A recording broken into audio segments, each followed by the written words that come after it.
विधानसभा चुनाव को लेकर अभी तक भाजपा और कांग्रेस दोनों ही पार्टियां अपने अपने उम्मीदवार घोषित नहीं कर पाई हैं।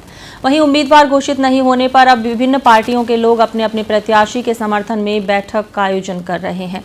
गुरुवार को भाजपा नेत्री डॉक्टर प्रियंका चौधरी के समर्थन में बैठक का आयोजन कर बाड़मेर विधानसभा में भाजपा की ओर से डॉक्टर प्रियंका चौधरी को टिकट देने की मांग की गई। विधानसभा चुनाव 2023 को लेकर अभी तक भाजपा और कांग्रेस दोनों ही पार्टियां अपने अपने उम्मीदवार घोषित नहीं कर पाई हैं। उम्मीदवार घोषित नहीं होने से जहां दावेदारों की धड़कनें दिनों दिन तेज होती जा रही हैं, तो कई दावेदार जयपुर और दिल्ली में डेरा जमाए बैठे हैं। हालांकि प्रत्येक सीट पर राष्ट्रीय पार्टियों की तरफ से एक से ज्यादा दावेदार ताल ठोक रहे हैं। ऐसे में पार्टियां भी अब तक अपने प्रत्याशी तय नहीं कर पाई है। इस बीच विभिन्न पार्टियों के कार्यकर्ता अपने अपने प्रत्याशी के समर्थन में बैठकों का आयोजन कर रहे हैं। गुरुवार को भाजपा नेत्री डॉक्टर प्रियंका चौधरी के समर्थन में बैठक का आयोजन कर बाड़मेर विधानसभा क्षेत्र से भाजपा की ओर से डॉक्टर प्रियंका चौधरी को टिकट देने की मांग की गई। बाड़मेर शहर के रिको इंडस्ट्रियल एरिया में आयोजित हुई इस बैठक में बड़ी संख्या में भाजपा कार्यकर्ताओं और डॉक्टर प्रियंका चौधरी के समर्थकों ने भाग लिया और आगामी विधानसभा चुनावों पर विस्तार से चर्चा की। साथ ही इन कार्यकर्ताओं द्वारा डॉक्टर प्रियंका चौधरी को भाजपा की तरफ से टिकट देने की भी मांग राष्ट्रीय नेतृत्व से की गई। कार्यकर्ताओं का कहना है कि पिछले 3 चुनावों में डॉक्टर प्रियंका चौधरी बाड़मेर से लोकप्रिय चेहरा रही, लेकिन उन्हें 2013 में ही टिकट दिया गया। इस चुनाव में डॉक्टर प्रियंका चौधरी ने कांग्रेस प्रत्याशी को कड़ी टक्कर दी, लेकिन निर्दलीय प्रत्याशी की वजह से महज 5000 वोटों से हार हो गई। लेकिन इस बार डॉक्टर प्रियंका चौधरी सबसे मजबूत प्रत्याशी हैं और यदि उन्हें टिकट मिलता है तो भाजपा बाड़मेर सीट पर जीत का परचम लहराएगी।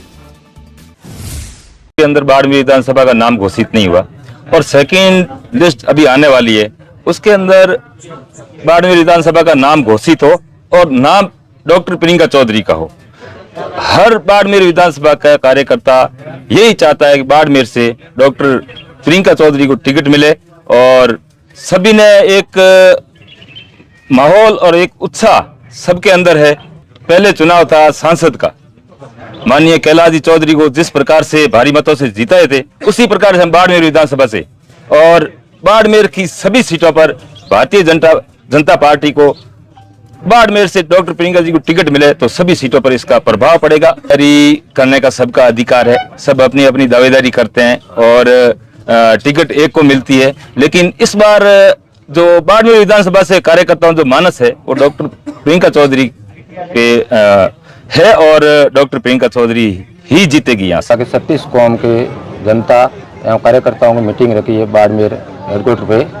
तो इसका एक ही उद्देश्य है, हमारे केंद्रीय मंत्री आदरणीय कैलाश जी भाई साहब को और हमारी पार्टी के आला कमान को से अपील और निवेदन है कि बाड़मेर विधानसभा से डॉक्टर प्रियंका चौधरी को ही टिकट दी जाए। हमारे कार्यकर्ताओं की एक ही भावना है, इस उद्देश्य से लेकर हम एकत्रित हुए हैं और सभी बाड़मेर विधानसभा के 36 कौम के कार्यकर्ता सम्मिलित हुए। तो इसको लेके कहीं संगठन में या कहीं बात हुई आपकी? नहीं, ऐसा हमारे को वो किंतु परंतु वाली बात तो नहीं है, लेकिन आज से 3 बार पहले एंड टाइम पे प्रियंका जी की टिकट कट गई, 1-2 बार पहले। इसलिए हम पहले से ही मतलब जो बोलते हैं ना, दूध से बला हुआ सास को भी फूंक फूंक पीता है। इसलिए हम कार्यकर्ताओं को मीटिंग बुलाई है और 1-2 दिनों में भी चूसी आने वाली है। हम पूरे कार्यकर्ता आश्वस्त है, प्रियंका चौधरी को ही टिकट मिलेगी। रिको औद्योगिक क्षेत्र में आयोजित हुई भाजपा कार्यकर्ताओं की इस बैठक में पूर्व जिला परिषद सदस्य नरेश सिंह कड़वासरा, भाकर सिंह सोनड़ी, सोनाराम मेघवाल, पार्षद बांकाराम सियाग समेत बड़ी संख्या में कार्यकर्ता और समर्थक मौजूद रहे।